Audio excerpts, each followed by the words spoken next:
Alfonso XII da capital madrileña. Tinguiuse de cores e reivindicación para pedir novamente axudas para o sector lácteo. Segundo a organización, acudiron preto de 12.000 persoas, a metade deles procedentes de Galicia.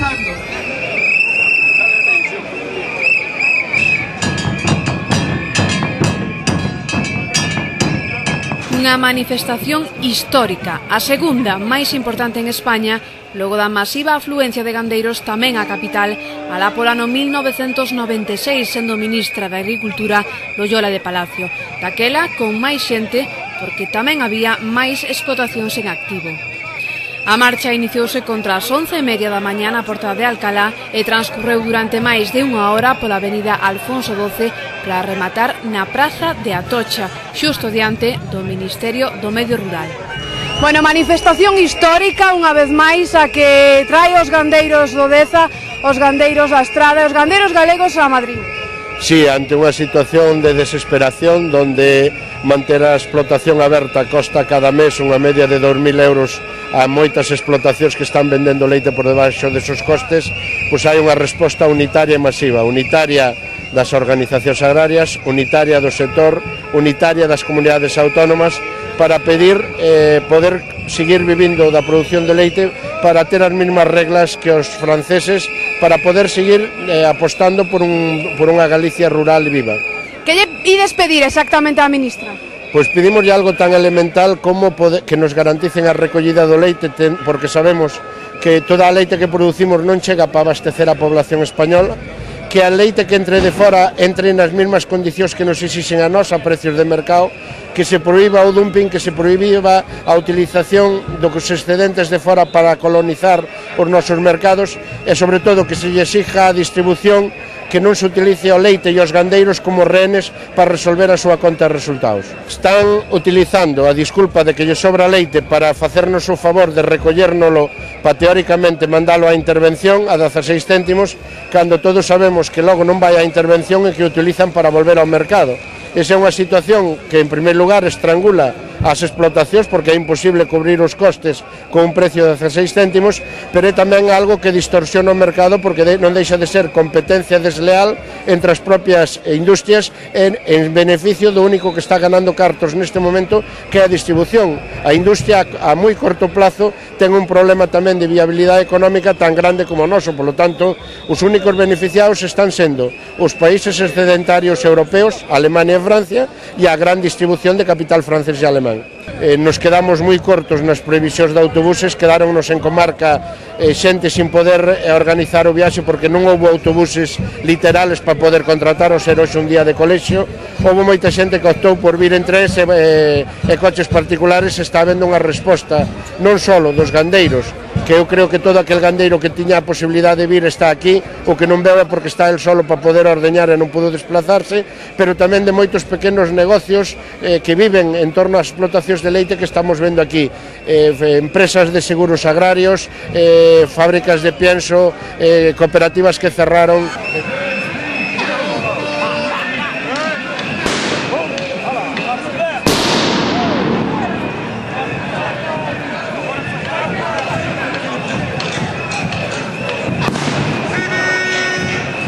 Bueno, de onde vindes? Da Arzúa. Son a portavoz do Partido Popular en Arzúa e viñemos 5 autobuses xunto coa cooperativa Perpetuo Socorro. Canta xente veu da comarca?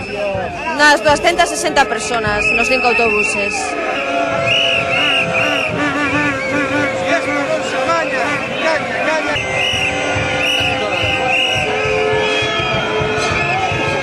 Unha vez máis os gandeiros galegos respostaron, están aquí en Madrid defendendo os seus intereses. Bueno, estaba claro que iba a ser unha manifestación histórica e masiva e así o están demostrando.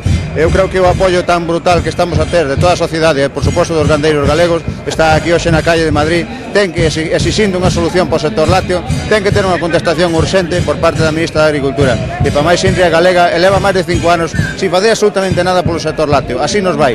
Entendemos que a partir de mañá mesmo ten que poñerse a traballar para buscar entre todos solucións e non esquezamos que as industrias son culpables, tamén a distribución e, por suposto, a administración. Agora mesmo as industrias están moi tranquilas porque ven que somos nós os que estamos dando a batalla de cara ás administracións.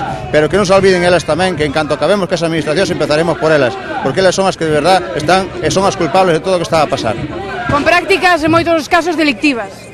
Eu non sei se delictiva, pero de logo prácticas raras, tanto eles como as distribuidoras. Pensamos que non é de recibo que neste país, onde non producimos nin o 70% do que consumimos, este pasando o que está pasando. O leite se teña que mandar para leite en polvo e logo despois chegue por calquer vía outra vez ao mercado. Ese leite nos está fundindo e as nosas explotacións agora mesmo non poden facer frente aos costes de producción. Ganaderos y ganaderas, bienvenidos a Madrid. Por eso estamos aquí, para decirle al gobierno que se entere de una vez del grave problema que está viviendo el sector lácteo, que se entere que no nos pagan la leche, que no nos pagan los precios ni cubrimos siquiera los costes de producción, nos están pagando precios de usura y eso no se puede permitir. O nosotros creemos, las cooperativas creemos que tienen que apoyar a los sectores productores y a los sectores agrarios. Como ya han dicho los antecesores, no hay dinero para ese nuevo modelo de economía. Hay que dejarse de la economía del ladrillo, que ya se ha visto el resultado que les ha dado y que les han tenido que arreglar el problema con muchísimo dinero, mucho más de lo que haría falta para arreglar el nuestro. ¿Quién coño se cree que es? Para irse a Bruselas a negociar nuestro nombre, sin compartir con nosotros una mesa y discutir los puntos que hay que plantear allí. ¿Quién coño se cree esta ministra? Porque no sirve que se vaya. Bueno, ¿qué expectativas tendes con esta manifestación?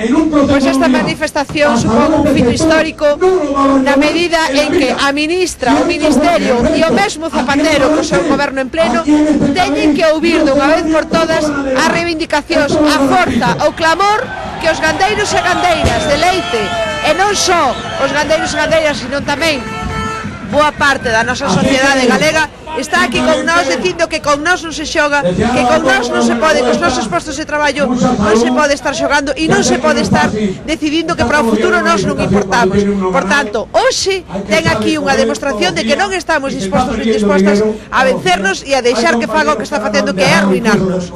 Falanse de 15.000 persoas aquí na capital, a maioría galegos. Sí, unha grande maioría, creo que somos xente que viñemos da Galiza e hai que tendo en conta que ademais na Galiza somos precisamente, bueno, pois a comunidade que producimos máis do 50% e que vivimos máis do 50% dos gandeiros e galegas de toda España. E desgraciadamente isto é o que nos dá tamén para seguir dicindo que ou se cambia a política agraria definitivamente, radicalmente, ou se non, ano tras ano, o que está levándonos esta política que refrendan desde este ministerio é, ni máis ni menos, a arruinarnos e a facer que cada pouco teñamos que estar aquí cada vez menos e cada vez con máis forza.